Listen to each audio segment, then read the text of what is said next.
What's up, everybody? Welcome to another episode of Head Kick Radio. And this week, whenever you're listening to this thing, we have a special guest in store, all the way from Denver, Colorado, Brittney Elkin, MMA fighter, fight to win competitor, all around badass.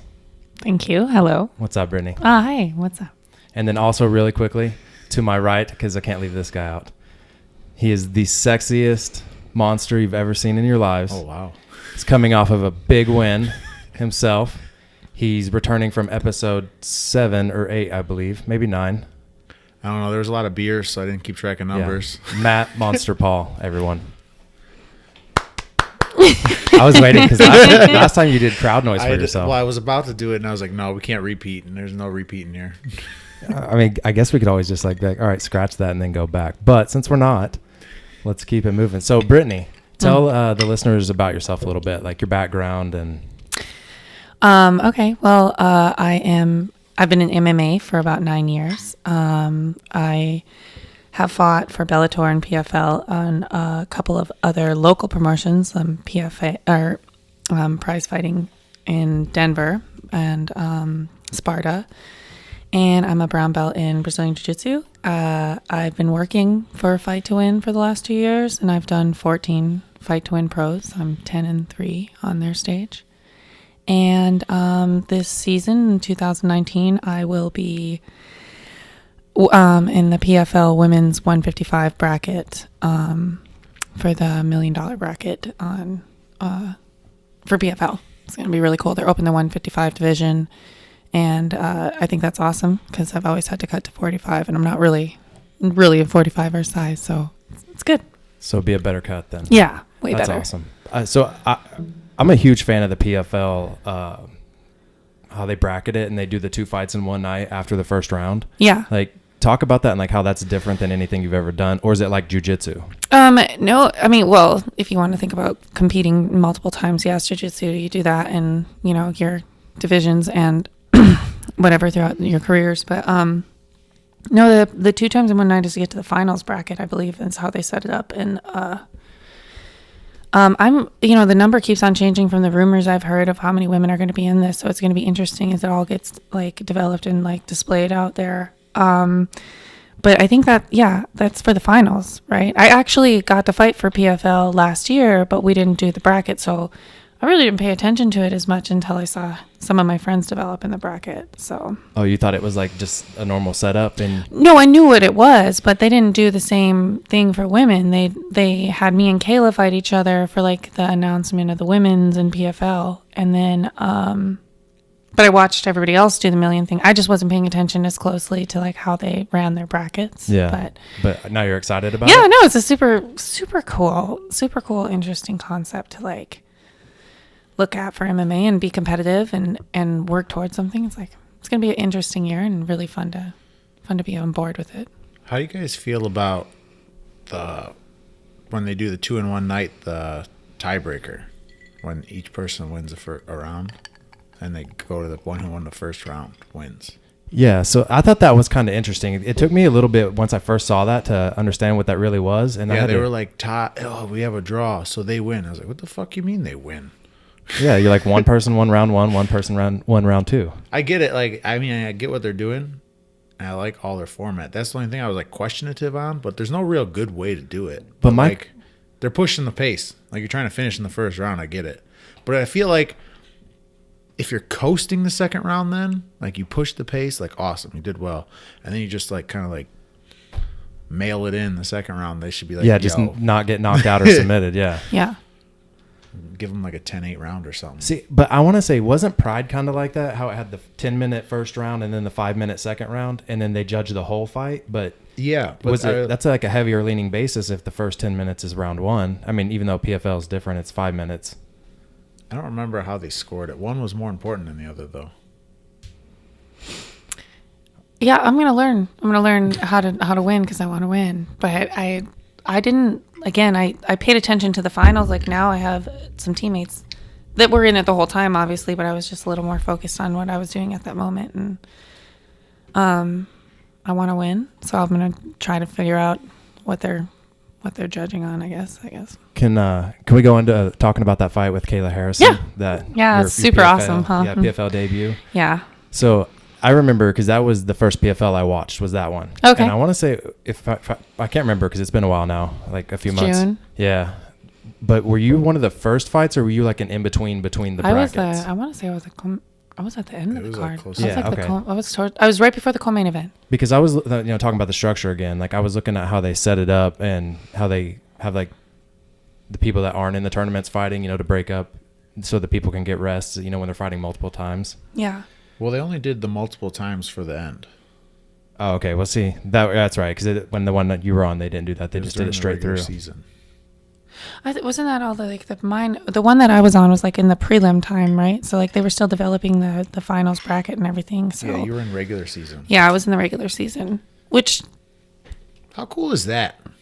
It's like it's in a season. Sports now, like baseball or football or basketball. Like sports. Yeah. Now you could I'm going to watch the PFL because we're in season right now. This guy's going to make it to the playoffs. This is his bar instead of this is an Oklahoma bar. Yeah. Ooh. Could you imagine if like individual fighters had their own bars? I mean, technically they do for after parties, but yeah, that would be cool. I'm gonna own a bar, so yeah, I can imagine it. There you go. Yeah, just be like, all right, we only support Daniel Cormier in this bar. If you're cheering for anybody, okay. But when you were leading up to that fight, talk about your training in Denver and what that's like. Well, I'm on Team Elevation for Fight Team, and I love it. I'm raising the bar a little bit more this year because last 2 years I've been on tour with Fight to Win. I do train all over the country, but I think I kind of just spread myself a little thin for that camp. We took that fight. It was like an honor fight, first of all. I was like, yeah, I'm taking this. And it's at 155, which is another super huge development in women's MMA, in my opinion, because I've always had to do 40-pound cuts or so for 45.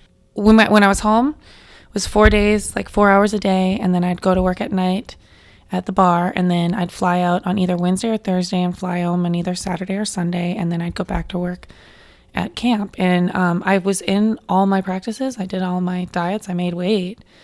I spread myself a little bit thin, and I know I'm capable of more than sometimes I put too much on my plate, and I'm like, I can do it all. So I'm leaving tour after the Fresno show in Fight to Win, so I will be home 7 days a week, and then we'll do a better layout of my camp. And I think my coaches kind of told me that, Brittney, we don't really support this if you're on tour. It's too much for us, and we don't want to be just good enough to be in this bracket. We want to be in this bracket, and so you have to make the decision what you want. And I think that was a good development for me, to leave. So are you going to do an 8-week fight camp or? Yeah. Well, because it's a season. So you'll be basically in camp all year. What about the one leading up? It's kind of like you get longer to prepare for that opponent. So. Right. We're starting camp basically the day I leave tour, which is the Fresno show I'd have to look. It's in December, right before Christmas. The Christmas leave for Fight to Win. I'll be leaving tour and going into camp. Okay. Are you getting excited for it? It's coming actually Matt was there when I got the phone call. It was really interesting. He was camping in Denver, and it's funny because you go through these I think you go through these high rises of roller coasters and these back downs in your career, your decision making of where you're at, and if I'm going to continue this or if I'm going to go towards this, or you know what I mean, I'm doing awesome, fuck, I suck at life, and you do that, So are you just going to dive all in, commit 100% to this? I am going to commit 100% to this. This is huge for women's MMA. It's huge for me. It's huge for PFL to do something like this. It's an honor, and I know I know my values. I'm going to go and try to give myself 100% out there. So. See, that's awesome. I like that. I get excited for that tournament style, and that build up to that first one when you can fully prepare for somebody is really cool. But I wonder if other fighters have strategies, or if you have this strategy of you just look at the whole bracket and you kind of spend, a bunch of time just maybe I should prepare for this person if I think that they're going to be a harder opponent, that kind of thing. How does that work? Or do you just go in nope, this is my first person I got to get past, and that's all I'm focused on? Well, I mean, you got to prepare for, I think, every opponent that you know about. I mean, the best, they're they have these tendencies or they have these behaviors, Or like we always see them turn left in their workouts, and we always see this, so that's probably what we can predict, like predictable income or outcome. I have a good question. I think that all of our friends, Matt, definitely want to know. Do you enjoy training with Matt? Is he nice or is he mean in the gym? He's so nice. He's so nice. I was telling this to his parents, and he came out and trained, and I didn't realize how good I knew he was good, but I didn't research Matt, or I just had met him, so I was just getting to know Matt, And he came to one of the elevation practices. We were doing a move, and I think he could have picked up on it easier than he did, but he let me explain it. And it's fun training with Matt. It's fun, I think. Matt's a quick learner. Yeah, no, I know, and I think he's really good. And then we were doing an Ashi move or whatever, something that I'm sure he's really comfortable with. But he kind of let me explain it like he didn't know what I was doing. And he came to the class when we were just first meeting and stuff. So it was kind of, I was like, here, you go like this. And I was kind of trying to show him and stuff. And obviously he's may have known a little bit more about it. So it's been fun. It's been fun training. Is that the first day you met him? No, I met him. I was working the camera at Fight to Win and Chicago. And I guess we had met before because he says, I take pictures. I do the weigh-in photos for Fight to Win, and then I'm a cameraman, and then I do interviews with fighters and stuff. So I'm personable with them a lot, but I don't have memory of taking the weigh-in photos that much because we do one every weekend. Right. Not trying to sound mean or whatever, but we do. I just thought I was a lasting memory for everybody. Yeah, I guess not. I mean, you are in my life, Matt. It's appreciated. I remember because I heard a bunch of stories about him before I got to meet him. So he had this legend to live up to, and he's kind of done that. So yeah. Am I still getting there? Yeah. I mean, you're pretty much there. He's pretty impressive. Just write a book. You should. Both of you should. I mean, a lot of people want to do, what you guys do, and you can at least tell it firsthand. We'll work my vlog in, and we'll do this little vlog. I think you should say something to make it stone cold hard facts of all right, the vlog's gonna be fully going on this date for the listeners. It's really weird that you said that because I wanted to call my vlog the cold hard facts because I live on Colfax, and so that's weird you said it like that, but yeah. That's what destiny. Yeah, that's what I want to do. But no, when he first met me though, we were advertising the Kayla fight for the Fight to Win, and we had little flyers on every table, and I was on the camera, and he tapped me on the shoulder, and he's like, "Is this you?" And I was like, "Yeah, it's me." And we did a picture, and then we communicated, and I was like, "Oh, if you wanna come to class to Denver," because he would mention that he was maybe going out there for a bachelor party, and I was like, "Oh, well, if you come out there, come to Fight Team." And he hit me up, and that's the one that he pretended like he didn't understand as much as he did, I think. I didn't pretend. I just let you talk. Oh, okay. He does that. When I look at Matt too, I just start talking, and he just looks at me, and he just waits, and I'll just keep talking, and then I'll be like, "All right, man, it was nice talking to you," and he's just says, "Yeah." Good job. See you next season.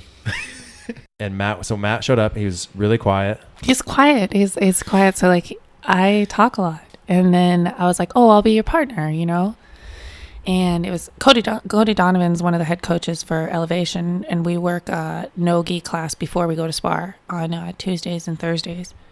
We do an hour class, and then there's an hour break to change gyms, and we actually go from school to school. So he gets there, and we went to this one first, the no-gi one, and I was like, "I'll be your partner, and I'll walk you through these things that we've been working on," but I'm pretty sure that he knows all of them. Did you just ask him in the middle of it? Be like, no, "Hey, he didn't never lead on that he did know. But after getting to know Matt, I'm pretty sure he knows all of them. I found out she's neglecting to mention too is she's like, I'll be your partner because we're the same size. Yeah, we are the same size.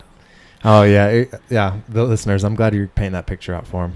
Yeah, well, I'm a big, large woman. Yeah, you're not that big bird. Though. Yeah, Eddie Bravo looked at me and he said, "You are a large woman." So yes, I am. I'm a large woman. I hope Eddie hears this. I want to hear. Eddie, if you listen to this, buddy, give us a reply on that. It was at this immersive event in Cali. Do you just call her Big Bird all the time, Matt? Big Bird, Britt, Lady. Mm-hmm. Hey, Lady. Yeah, I was gonna say, "Hey, Lady" is probably your go-to for Ma'am. everybody, huh? I say "Hey, Lady" a lot, and Bud. What's up, Bud? Yeah, I think you still call me Bud all the time.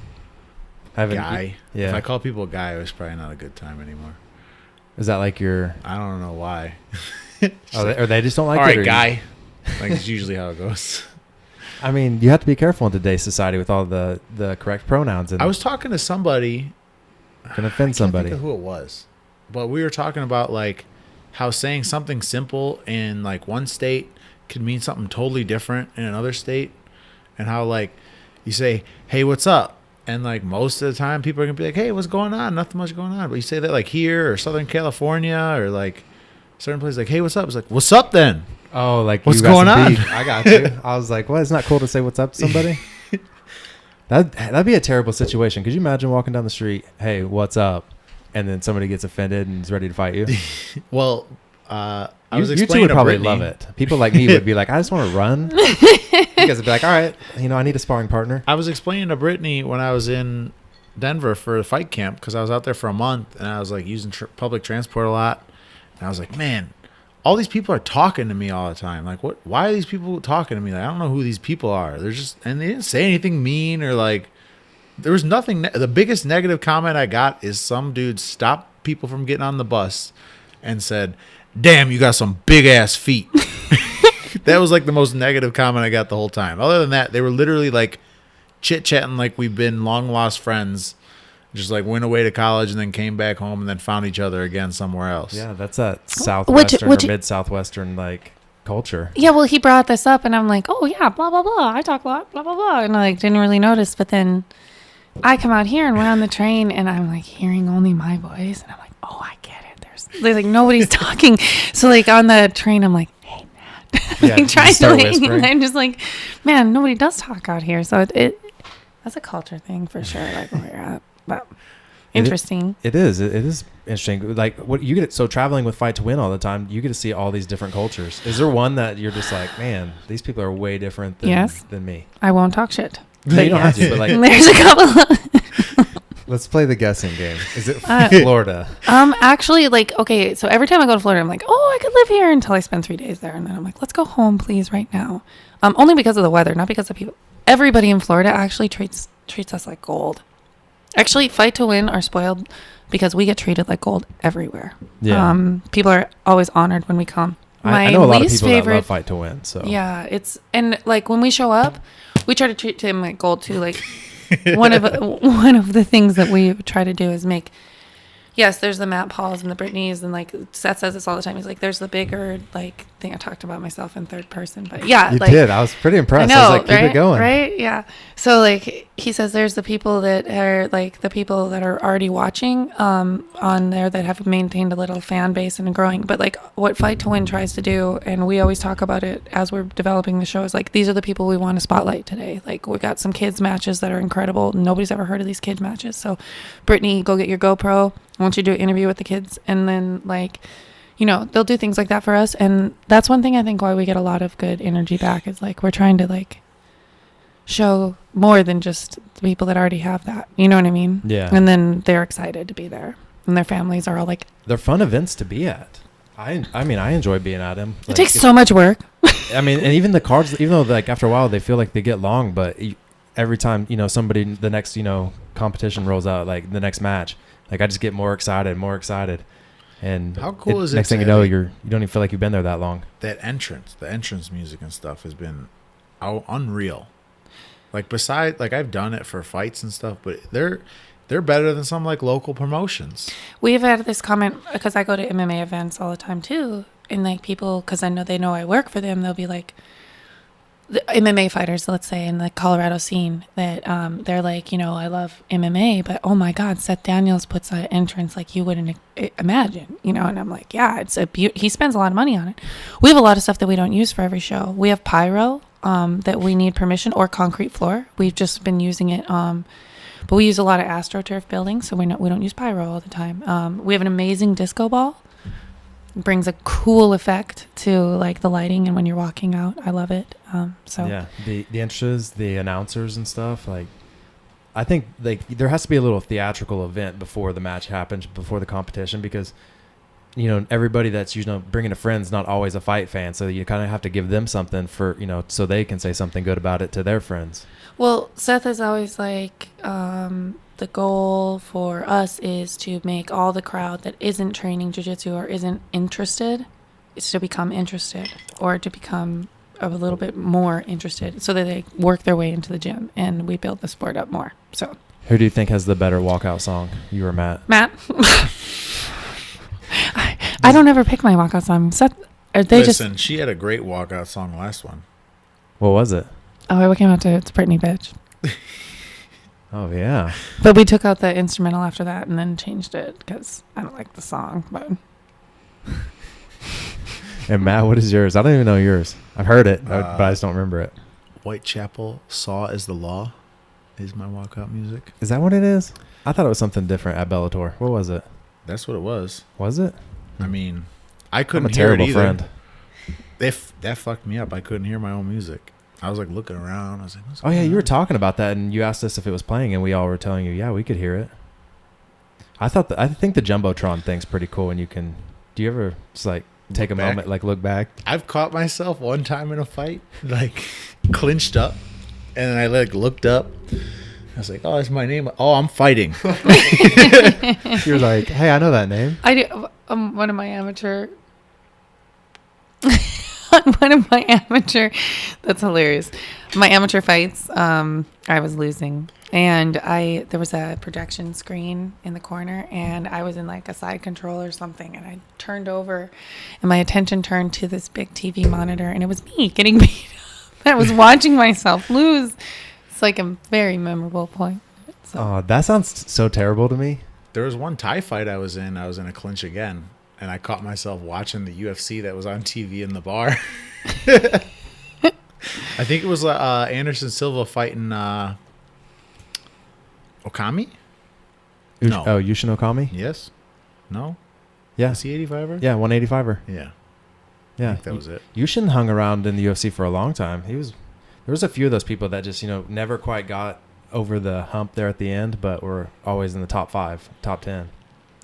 Could you imagine just being like top 10 or a legend or whatever, just being there all the time?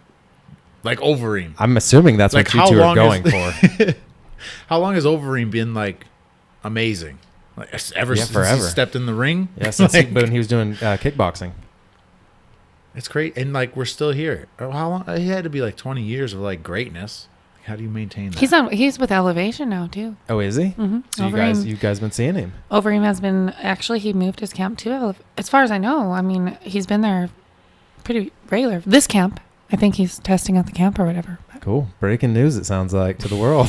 No, I was kidding. I'm sure he probably posts stuff on his social media. Oh my God, I think everybody that's in the gym has posted a picture with Overeem, like, and when he shows up, there's like 50, 60 people. I asked him for a picture. Not really 40 maybe. After sparring. No, I don't see. Hang on, time out. That sounds like a fanboy moment. And Matt, you just don't look like a guy don't who has a care. fanboy moment ever. I don't care. You're just I'll be a straight faced, fanboy to never everybody. talk. I take pictures with random amateurs if I feel like No, they're good. you're super nice to everybody. I don't know.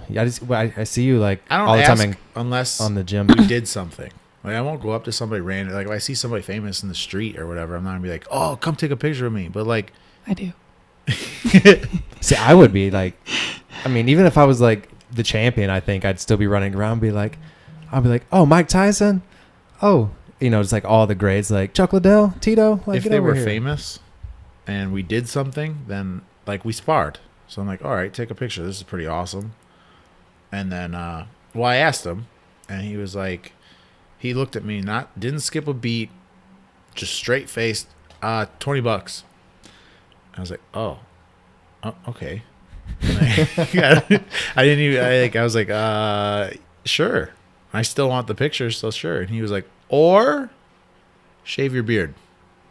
You said I'll get that $20. He was like, I was like, well, if you shave it and we video it, I'm in. He was like, don't ever shave that beard. You And then can't. took a picture.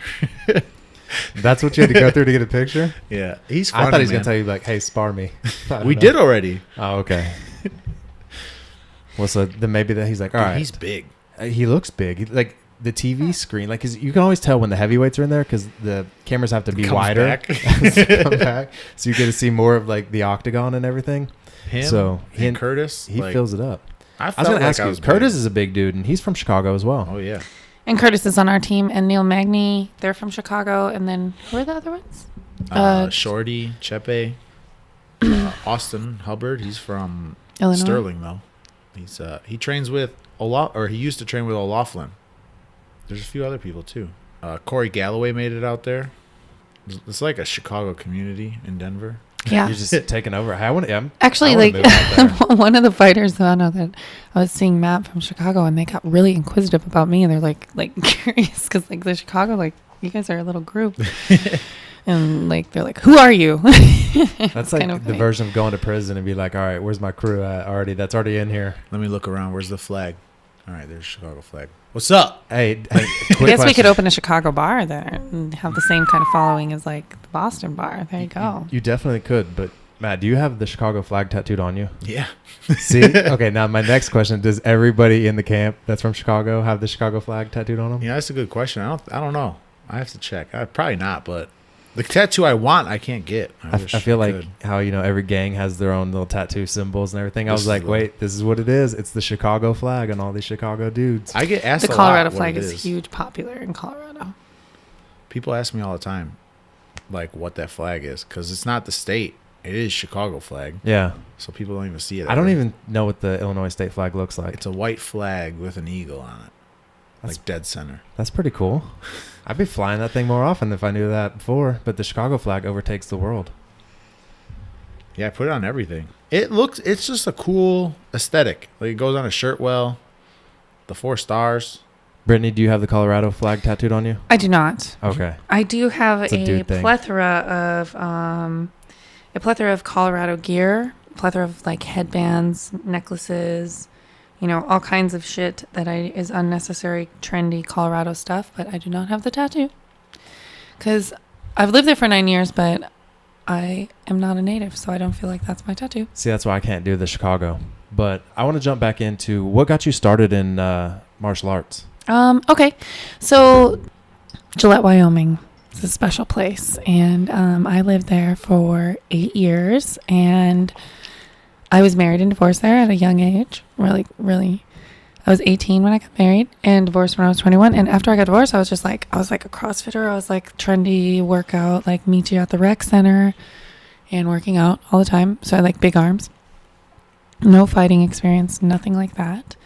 And then I was a server during the day at Humphrey's Bar and Grill. And then I was a bartender at night, cocktail waitress at night at, Mingle's Lounge, and Matt DeWolf and Spencer Fisher were in town for the MMA fights, and they came in, and Matt DeWolf was actually a friend of the bar manager that I worked at, and he owned Ring Wars, and they were looking for like a 145er girl to fight Ryan Baustad, a flaunt girl, for my amateur fight debut. This was at the time, and I didn't know me, but they saw me and they were like, holy shit, you look like a fighter, you should do this. And I was like, psh. I kind of gave him this like slack. I was like, I have never been in a fight. I don't even know anything about fighting. Like, you'd never gotten a fight growing up? No. I mean, like, I was just never in that situation. I've been in like verbal confrontation, but not like. So now I'm excited to hear why you said yes. You fight. So they were like, so they were in town for the fights. They paid, Matt and Spencer were friends, but they paid Spencer to like be like the guest cool guy at the thing. And he was there, and they were like, go to this gym. And I went to the gym, and then I just never stopped going to the gym. And then I trained for 3 months, basically at Iron Wolf Gym. Yeah. Mm-hmm. And then they sparred on a Zumba floor, and it was really fun and very country. And then they put me in the ring versus that flaunt girl, and that was my amateur debut. And I won like my first 5 amateur fights, and then I just never stopped fighting. Like, did you go to a decision? Did you finish people? In the beginning, when I was an amateur, I didn't. Now they call me Brittney Decision Elkin, so I'm trying to change that this year. So Seth Daniels and fucking Troy and like all the Team No Sleep people call me Brittney Decision Elkin. Is that the worst nickname a fighter could get, you think? Yeah, it's pretty fucked up. Okay. I mean, but I can accept that, and I'll be better this year. So. That would get me. I'd be like, oh, come on, guys. We're working on it. I'm working on it. Because you could have the nickname Monster. I got Matt to tell. I don't know if you heard his episode. I got him to tell his story of becoming Monster. El Monstro. So when you started fighting? Like, were you doing jiu-jitsu, wrestling? No, striking? I didn't even start. Okay, literally, I'm not making this up. Like, we fought at as a room that we're similar into right now, that we rolled up mats that like 14 people would show up to, and then we'd roll the mats up, and then we would go spar, like stand-up spar on a Zumba floor, or we'd put our foot in tires, like both of us had a foot in a tire and we couldn't leave the tire. Like those were my training sessions. And That's then some old school boxing. and there. then I was actually like, should I go to, I had some friends that moved to Hood River, Oregon. And I was like, oh, should I go to Portland or should I go to Denver? And I got this call from Rocky Mountain Bad Boys. And they were like, come fight. And I was like, okay.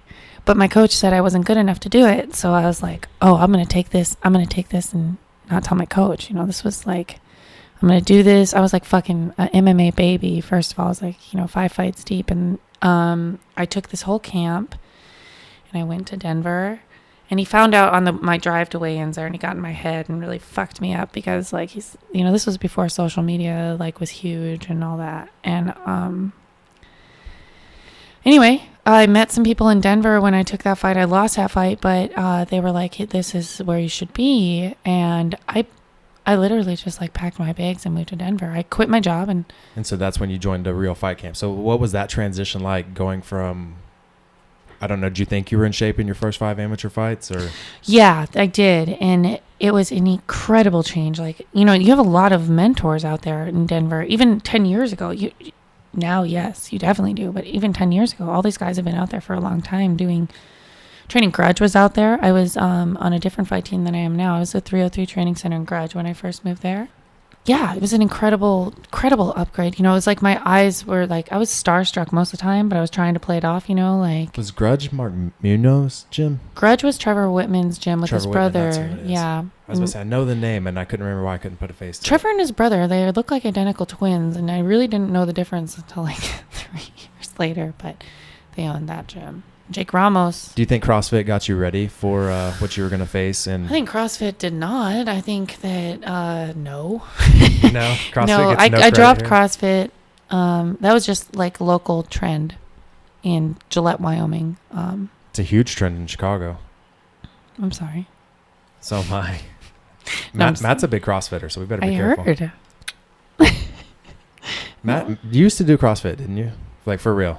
All jokes aside on that one.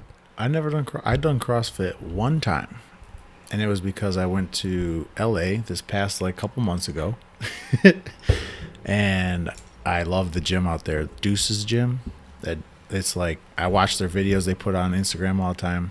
They do CrossFit, they do strongman, powerlifting, do all of it. Like the Atlas Stones, they got all that stuff there. It's just a little gym in a garage on Venice Beach. I don't know, it just looks cool. So I wanted to go, and I did a CrossFit class. And you're just like, that's okay. Yeah, apparently I'm not very good at the actual kipping motion. Mm-hmm. There's like technique to it. Like That forward shoulders, you just backward, like you just like. forward. I was just trying it. to pull myself up. Yeah. So when you got guys about do 4 strength training pull-ups. now, how is it? I mean, what is it? Is it more strength based? Is it speed based? Footwork? I do. The elevation fight team. We most of us go to Landow Training Center, which is a strength and conditioning training center in Denver. A lot of them that are the super famous ones, they go to an extension of it to like a privacy one with a little bit more like individual correspondence. But when he was out in Denver, he came with me to my strength and conditioning sessions with Elevation. And we just do a 3-day circuit. We do usually in the beginning of the week weightlifting, midweek metabolic, and then at the end of the week active recovery. But don't let that fool you. It's not easy. So how is it training at Elevation? Well, I've been there for 9 years. I don't notice. You don't notice? What is it, Matt? Well, first of all, shout out to Aaron Porter, who was coaching at Landow doing our strength and conditioning. He's awesome. Yeah, I thought I was in shape. I was definitely in shape by the end of it. The first week there, I was like thrown in the deep end there. Like, I mean, I'm big, so they're like, all right, go with the heavy weights. And I was training with Josh Copeland and Curtis when he was back, and but I was on the bottom of side mount, and like I'm not used to training with big guys. I mean, I've been on the bottom of Squatch, who's like 340. He's gonna be so upset on that one. I don't care. So come to the gym, fight me. Yeah, so you're used to this. They're trying to just maul you. So like I'm on the bottom of side mount, and this is like day 1 or 2. I'm on the bottom of side mount with Josh Copeland. We're doing like wrestling with submissions, and it's like a competition. It's not really like we're just rolling. Like literally, they said keep track of how many times you tap each other, and like the person with the They do that. Yeah. person with the lower amount doesn't have to do the running or the burpees or whatever they have to do in that part at that time. So like it mattered to get your submission. So he's crushing me on the bottom, like. Why can't I breathe? And I was just like, man, I feel like I might be out of shape. And then, like, right after we were done, I'd get up. I'd be like, I'm back. And then like, we went on a hike. I was walking like maybe 10 feet into the hike. Walking.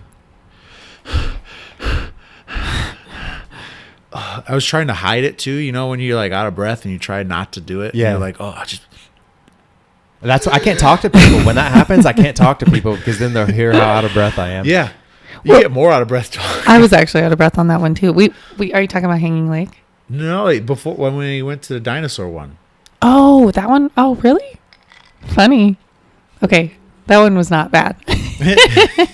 You're just like, I'm so used to Matt not talking that I didn't realize that he was out of breath. Yeah. If he would have talked, he'd have probably been gasping for air. He's quiet. He listens. But yeah. So yeah, elevation's real. Training at elevation. When I first moved there, I thought, well, because I came from there, from Wyoming. So everybody talks like it's similar. You know, when you're in Wyoming, you're the coolest ever. And so you talk about like, no, Wyoming's better. No, I shouldn't say it. We don't sound like that. But we moved to. I disagree. Why? Well, you do. If you go to Wyoming. Accent? Do you got one? No. Can you bust out a southern accent or something? Yeah, I mean, I could, but I choose not to, sir. I don't think I have an accent either. But. You do. Oh. I mean, Matt will agree with me. I'm not alone here. That's not everybody's listening is gonna be like, "Hey, Steven, don't be an a-hole." No. I have a little. We were talking about how like different places say different things, like different words that just aren't used. Yeah, I try to say things weird. Do you ever like focus on that when you're talking? I always just try to.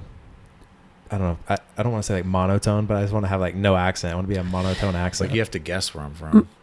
I always guess Chicago. I don't know how. He's got an accent. It's your O's, bro. Do I really have the O? I Yeah. don't hear it. You have the O. My family has the really big northern accent, so it's like really. When I get around them, I was telling him, like, when I go around my family, it really comes out. So see, that's me with my dad. If anybody ever wanted to hear my accent come out, like get me in Oklahoma around my dad, especially my brother, because he talks like Boomhauer from King of the Hill. Every once in a while, the South Side slips out of me. Start doing hard T's where they're not supposed to be. You start losing syllables. You just take that out there with you to Denver, and they'll be like, "Man, this dude's from the hood of Chicago." I've said, it doesn't sound hood. I don't get hood. But like, I've said some things to people, and they don't know what I'm talking about. Like, if I told you to go to the front room, where would you go? I don't even know what that is. See, front room. Yeah, the front room, the living room, the front room, TV room, the front room. So you're a brown belt in jiu-jitsu. Yeah. Do you prefer the gi or no gi? I am a goofball in the gi, so I am like an animated nerd, and I'm like, so yes, I love the gi because I'm like really comfortable at my home gym and stuff. So. Do you train in the gi during fight camp or? Nope. No gi. Nope. Yep. Brad, my head black belt for me. He like if I put the gi on, he's like, that's not what we're working on right now. And so he'll tell me to take it off. Even if I'm like, that has to be an extra practice that Brad's not there. Because he's like, that's not what we're working on. Brad's a game planner. And I understand his like intermission, like, because most of our athletes at my jiu-jitsu school, which is separate from Elevation. I came to Elevation because we don't have a fight team. So I get my jiu-jitsu rank under a different affiliate. But I'm loyal. So hey, that's a good thing. Yeah. So I take my jiu-jitsu with him, and he works towards whatever I'm working on. But most of our team does like pans or Europeans or we go to all the big IBJJF ones for our school. Do you feel like you specialize in something, Brittney, over like, are you better on the ground or do you like striking? What's your favorite?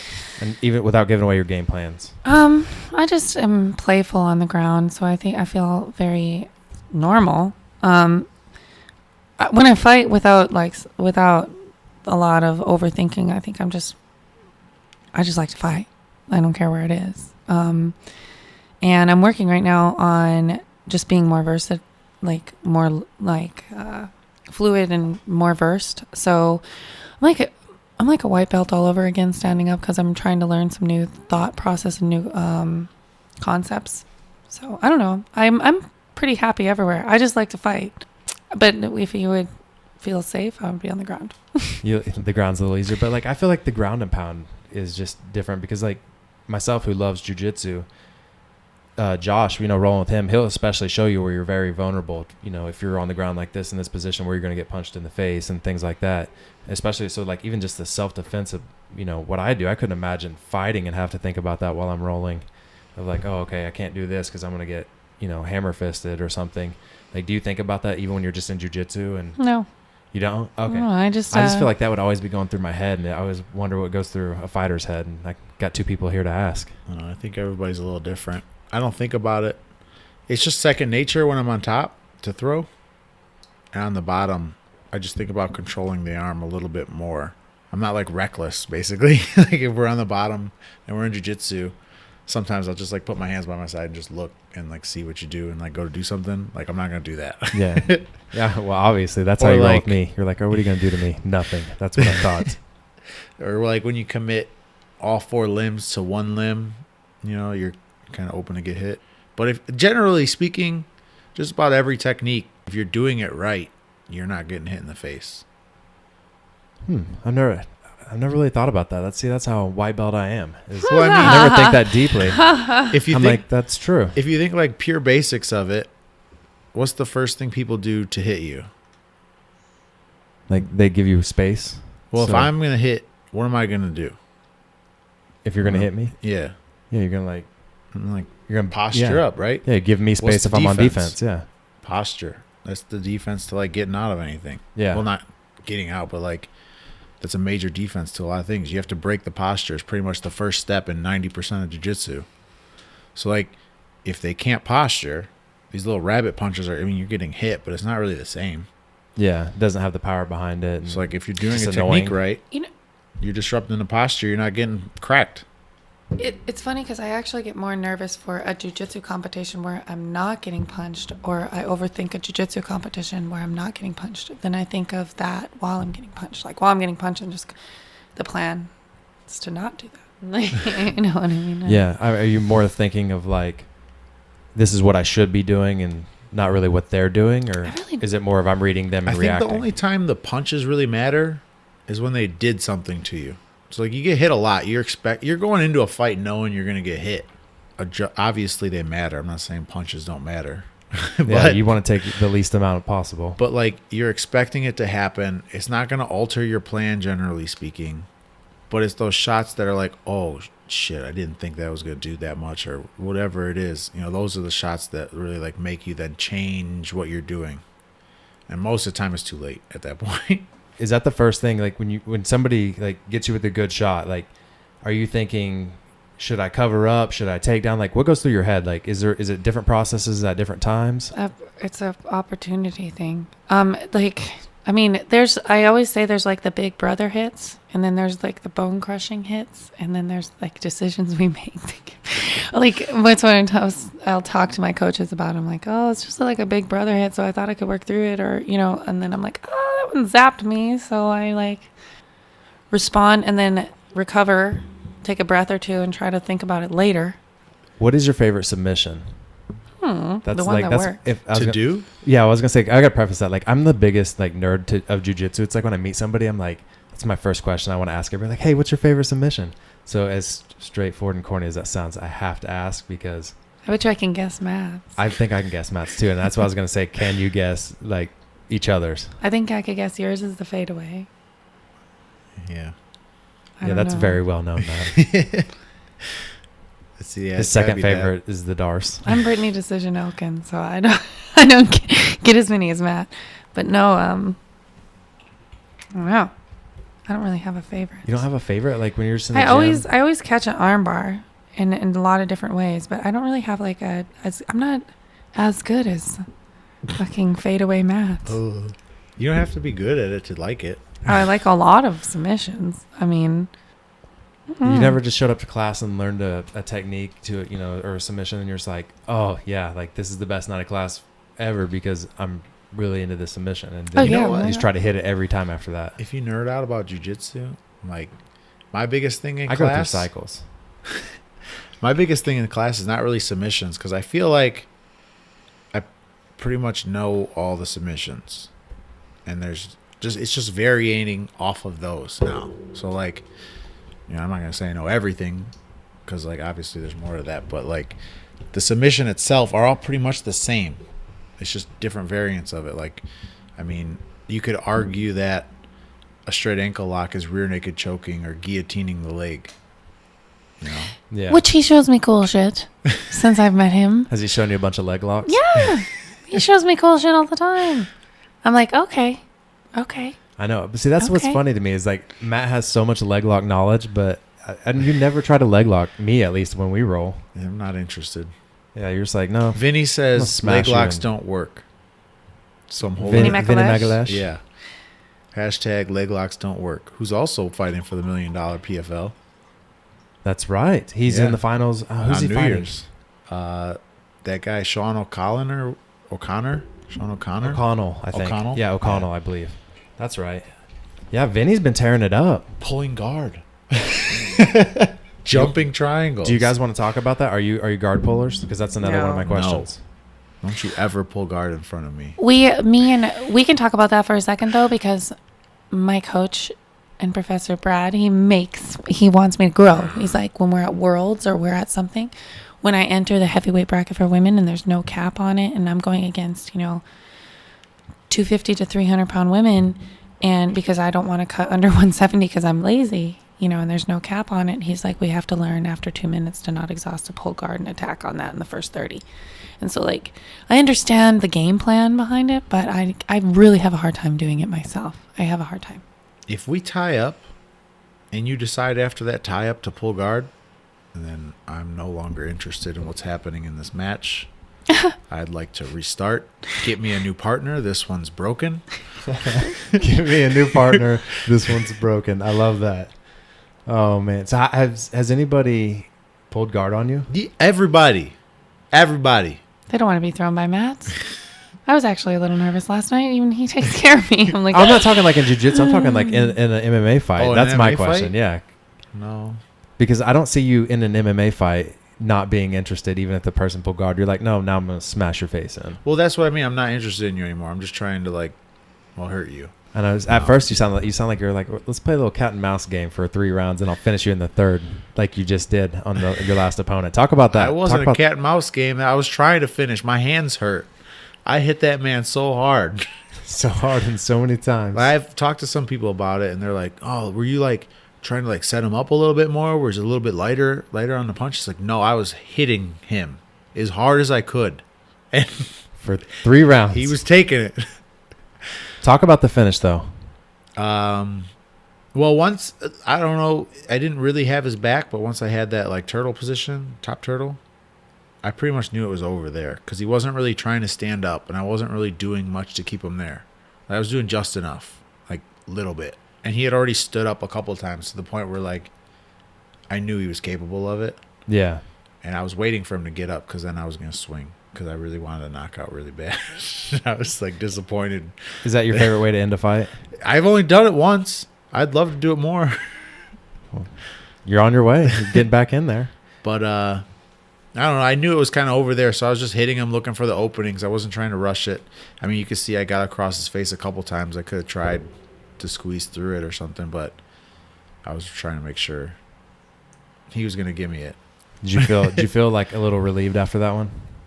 I felt relieved that I finished him. I'll be real honest. I got kind of cocky when I first got into the ring, and I I was like, man, I'm just going to mop the floor with this guy. And then some stuff happened, and I was like, oh, he's game. Like, this isn't going to go the way. Especially because, like, I knew he was going to shoot. Like, I knew that's what was going to happen. We were going to get clinched up, and I was like, the whole first round, he's going to try to do this. He's going to try to grab me. I'm just going to keep my distance and keep hitting him. And I think we hit each other with a jab, and then he was on me. And I was like, oh well, I guess that's out the window. I guess we're here now in the clinch. But that's one of your favorite places to be. Oh, yeah, I wasn't, like, negatively wanting to be there. I knew he wasn't going to be as comfortable as I was going to be, like, in that, like, middle pocket area. Yeah. Brittney, have you had any fights like that where you're just, like, when you hit somebody and you're like, oh, this person's a lot tougher, or, like, this is going to be harder than I thought it was going to be? Absolutely. Both fighting and MMA, like, or jiu-jitsu and MMA, excuse me. Yeah. You feel somebody's actual strength, or you totally underestimate them. Obviously Kayla I underestimated because she didn't have any MMA experience, and she was way more versed than I thought she was. But it's also something, like, after you feel their strength, it's like you can game plan for a little bit more mentally. You're like, okay, and then I can grab a hold of this a little differently. And the last time it happened other than Kayla was I went to not Master Worlds, to regular Worlds, to where the 18-year-old fucking huge girls go. And I got thrown so hard. I underestimated this girl. She looked like a little beautiful princess, and she threw me and knocked the wind out of me. So that's everywhere in that. Yeah. So do you go through wrestling practice and stuff like that? Is that your favorite over jiu-jitsu now? So you don't get thrown like that? No, I just love practice. I don't even care which one I show up to because of my schedule being so random over the past couple of years. I just am like there.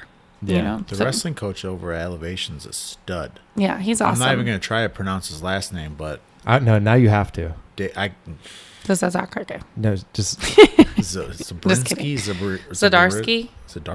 Zadarsky. Is that what it is? Dave Zadarsky. I don't know. I made that up. You're just making like this whole. It's not going. Sounds well. good though, right? Let's bail on the name. It's like, but he is Dave unreal. Zadarsky is a champ. He was like, because I think that's where it gets hard. Like, and it really grinds on your body is when you have to, do jiu-jitsu, do wrestling, and then striking. Like, I feel like my joints would just be in just sheer pain all the time. I feel like. Let me see how it says. I get say it. I get it now. No, I respect this man. Come on. Let me see it. His name's David. David. They're saying good things about you. I won't disrespect your name. Yeah, that's hard last name. He's awesome, but no. Actually, like I get kind of depressed and sad if I'm not there as much as I can be. You know what I mean? So no, I don't bother.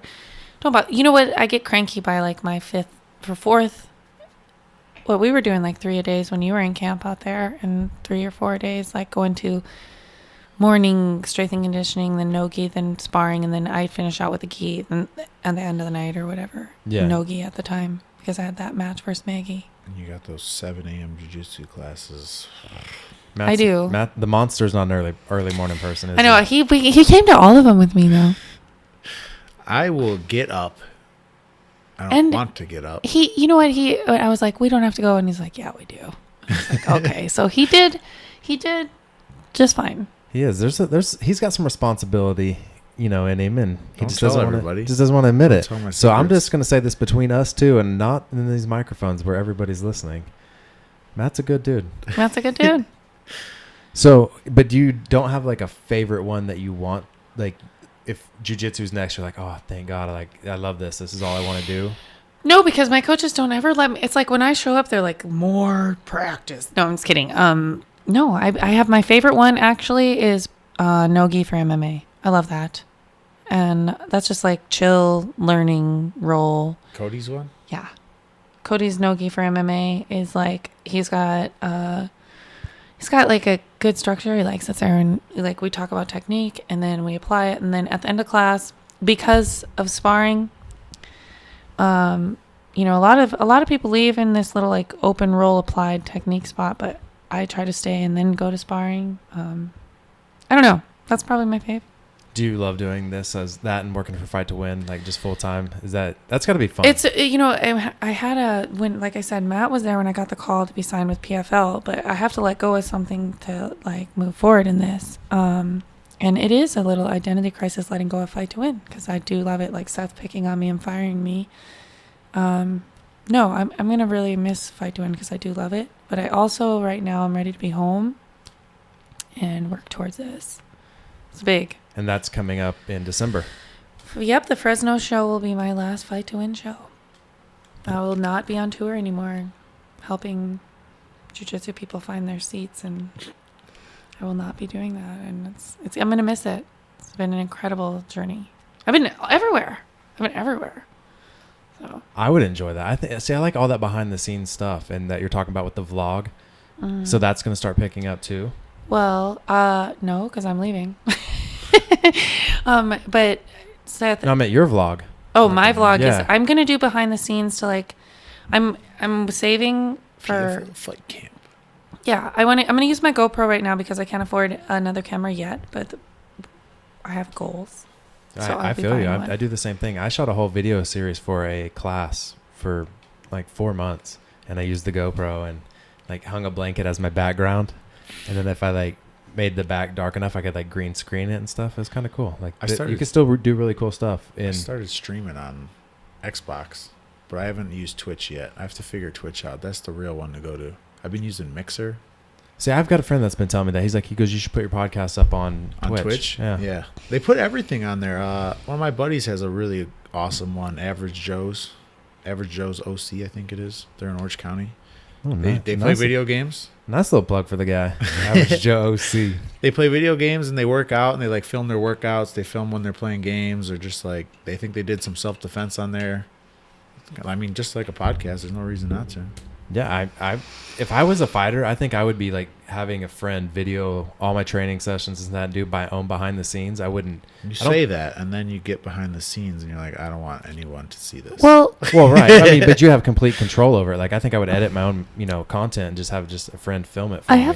I think that like my mind, like I was telling you earlier, like my mind has this vision that I could put together a lot of like clips of what's going on, and like you're your own promoter. Yeah, like elevation, like there's all these people that are really exciting in the crew. I mean, we just named off the ones from Chicago, but you have the ones from Denver, you have the ones from the local scene and all over. And team of 40 men and then fucking 16 women. Just there's a lot of personality in all that. Killers. And you can vlog it as series episode. You know what I mean? Yeah. I envision that I could do that, well, because I'm just like a nerd, Well, and you have the personality. You have a personality, so getting that out there is also kind of fun too.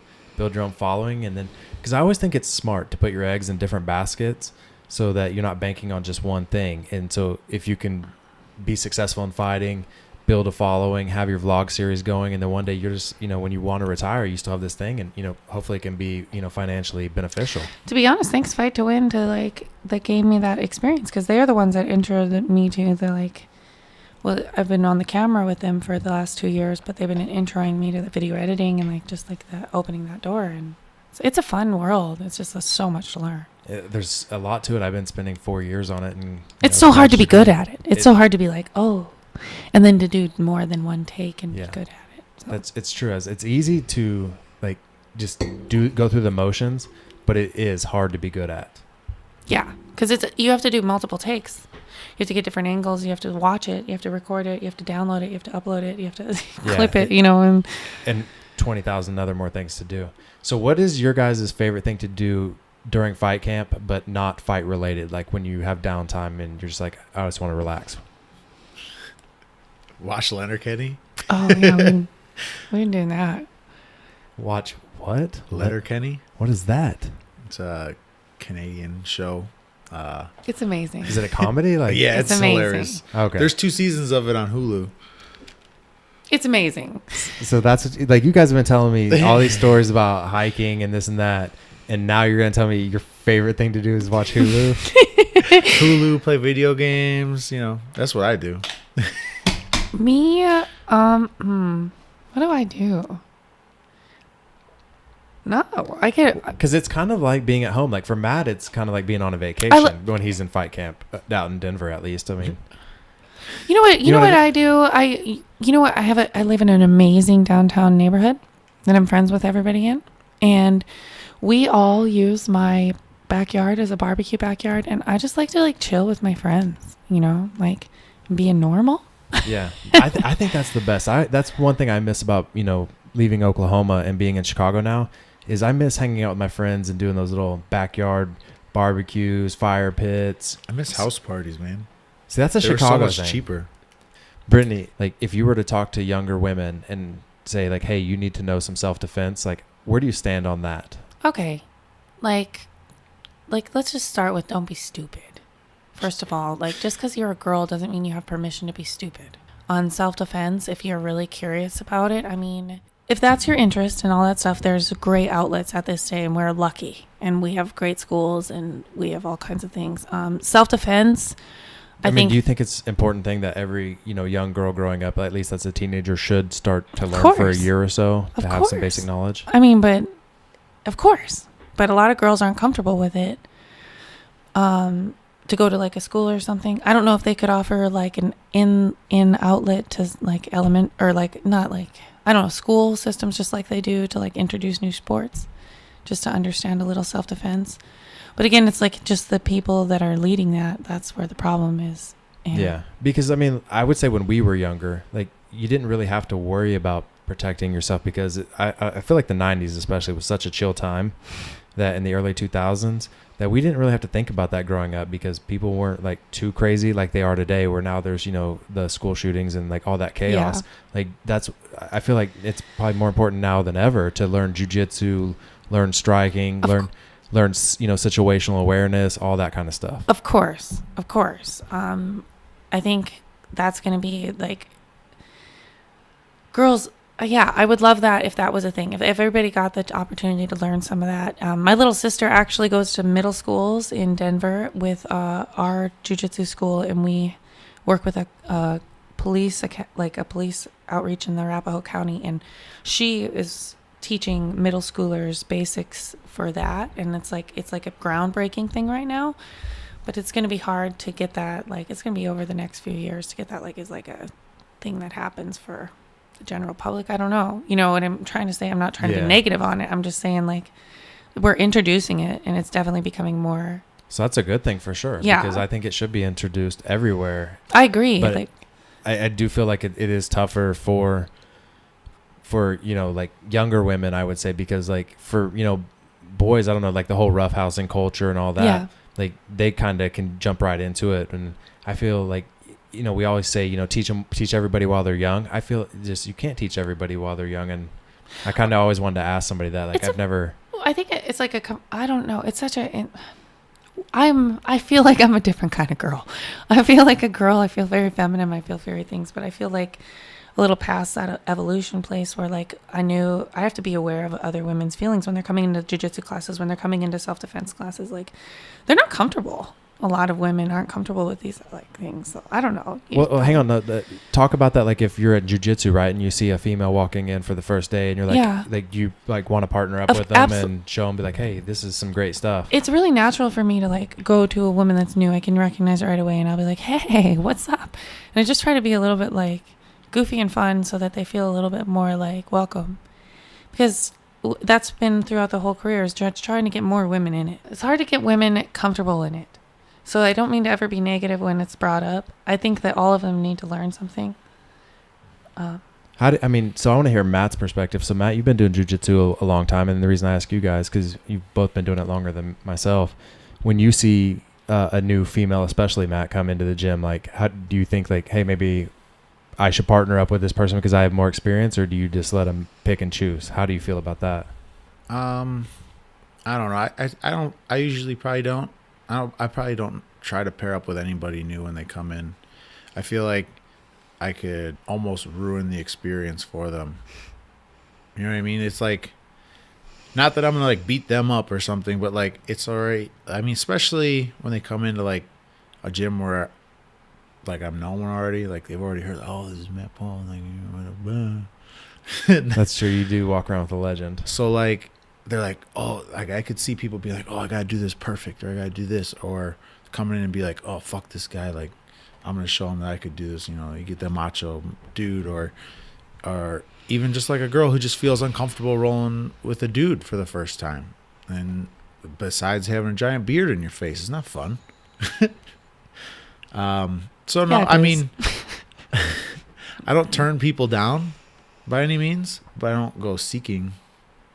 Like, I make them feel comfortable. I'm not gonna sit here and just like cold shoulder them and just stare at the wall. Like, Yeah. don't talk to me. You're not even a white belt. So do you guys remember the first time you walked into a gym? No. Jiu-jitsu gym? Yeah.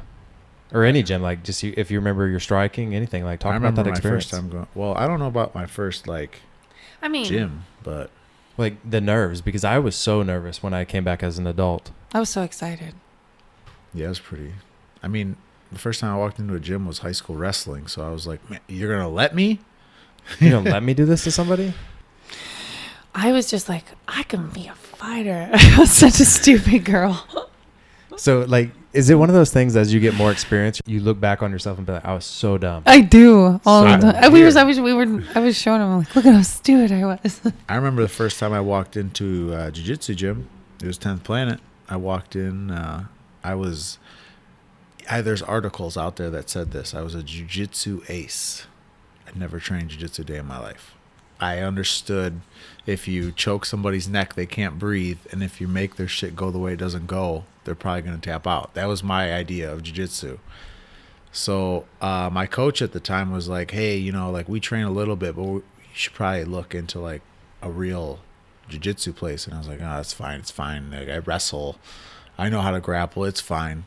Which I think like 90% of wrestlers do when they come into the gym. I say that because I did, you know, not just like did wrestling stuff. But I came in, they paired me up with Mejia, Squatch. I was a little bit bigger then, and this was not long after he cut to like 205. So Oh, okay. So it was little Squatch. yeah, I mean, he was big. He was like probably 250, 260. Like, he was bigger, but like he wasn't big like he is now. But I remember I went in and I was like so cocky, and like I out wrestled everybody, which didn't say much because most of them weren't wrestlers. You know, like the only one who did at that time was Josh. And so he put me with Squatch for a roll, and he fucked me up so bad. Like, he choked me out a bunch, but like wasn't finishing it because John Mejia is the nicest human being in the world if you have a conversation with him, and he's actually doesn't want to put anybody to sleep. Yeah. The listeners here have heard him twice if they're, you know, keeping up. But he caught me in a bunch of chokes. I wasn't tapping. He had me in a darce so bad that it was actually bending my arm too on his body, and I almost broke my arm. So it was like an arm bar and a darce at the same time. Yeah, my coach was like, Matt, tap, don't be an idiot. And I was like, no, I could do this. I'm strong. I did tap, and I was like, all right, maybe I need to come and do jiu-jitsu. And you just fall in love with it from that point? Oh, yeah. That's what it just changed my world. Because I haven't like left wrestling behind with it. I mean, I don't necessarily train wrestling as much anymore, which I love. I love wrestling so much. But I view it as like an add-on.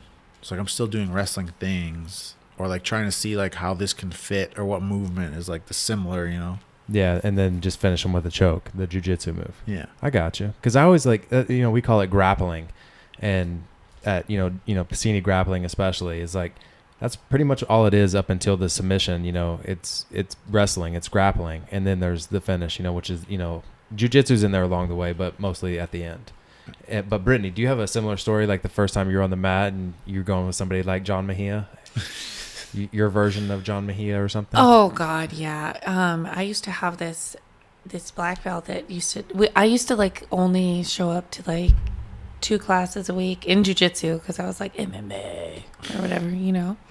And this black belt used to always be in the open rolls after it, and he just fucked me up.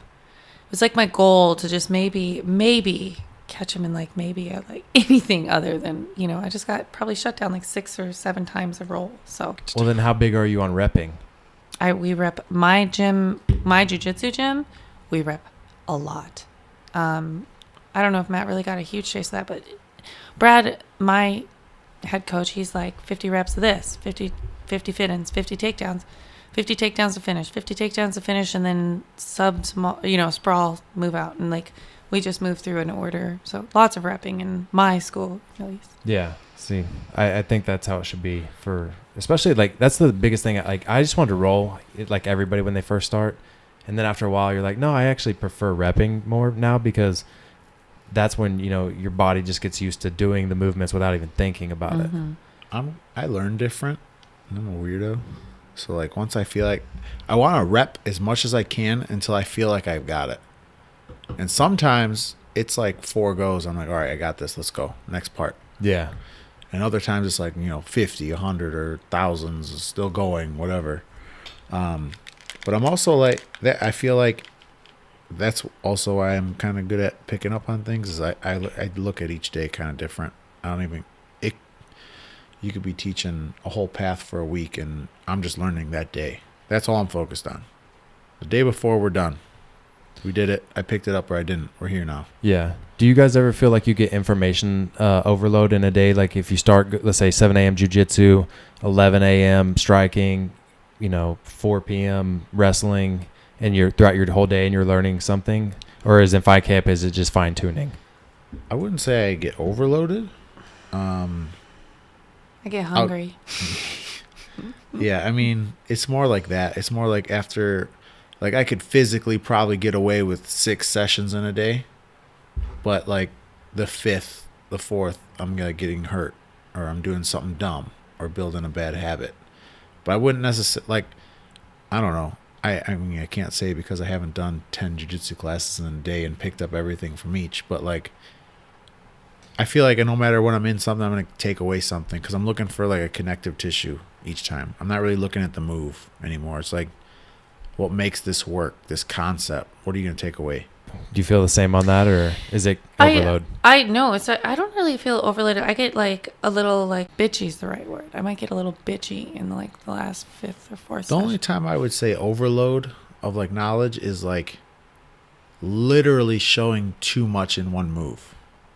Yeah, like a long path. Like where you can't keep up with it. It's just like if you showed somebody a whole path of like leg lock into the back, into sitting to like the arm bar and like defending and like both sides of it in one show, you're going to lose a couple people. Yeah, you lost me on the sentence. I was like, all right, we get 3rd position. Oh, wait, are we on 4 and 5 now? But see, I'm somebody like I like those possibilities. I kind of like to be a little overloaded because if I realize that my brain can only right now think this much, but then you showed me this much, then I realize, okay, there's so much more. So my brain can't just peak out here. Like you got to keep it going. And I talk to myself internally that way. I learn a lot by like feeling more than I learn by like watching somebody because my mind wanders a lot. So, but with somebody that's like, here, arm drag, move, and they're doing the actual move on me, I learn well that way. So I usually make somebody do it first, and then I'm like, oh, wow, so. Yeah, let's wrap this up, and let's, from each of you, Brittney, we'll start with you. What's the future? You got the fight camp coming up. Just get into that, and then also give yourself a plug for social media. I am gonna be done with Fight to Win soon, but I love them, hearts and kisses, and I'll come back, I'm sure. And then I'm going into PFL for 2019 season in the 155 division for $1 million. My plugs are at Boojat86 and Brittney Elkin. Thank you for having me. Thank you for coming on. Like I feel honored that you're here, and I appreciate you for giving me all this time tonight. Thank you. Matt, everybody. I think this will be episode 26 of Head Kick Radio. We out.